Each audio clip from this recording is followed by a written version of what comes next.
সিরাজগঞ্জে বিশ্ব পরিবেশ দিবস উপলক্ষে ভিক্টোরিয়া হাই স্কুলের ছাত্রছাত্রীদের নিয়ে পরিবেশ দিবস উপলক্ষে রচনা, কুইজ প্রতিযোগিতা ও বিজয়ীদের মাঝে পুরস্কার বিতরণ করা হয়েছে।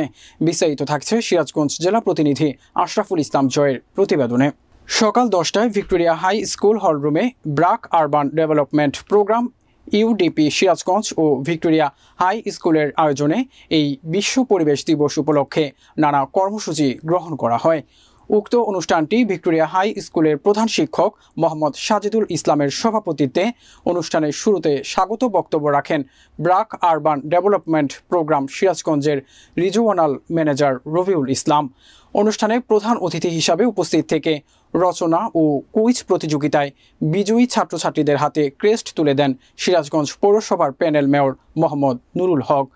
অনুষ্ঠানে বিশেষ অতিথি হিসাবে বক্তব্য রাখেন পরিবেশ অধিদপ্তর সিরাজগঞ্জের সহকারী পরিচালক মোহাম্মদ আব্দুল গফুর, কৃষি সম্প্রসারণ অধিদপ্তর সিরাজগঞ্জের জেলা ট্রেনিং অফিসার মোহাম্মদ মফিদুল ইসলাম, সিরাজগঞ্জ পৌরসভার কাউন্সিলর শিখা খাতুন, ভিক্টোরিয়া হাই স্কুলের অন্যান্য সহকারী শিক্ষকবৃন্দ।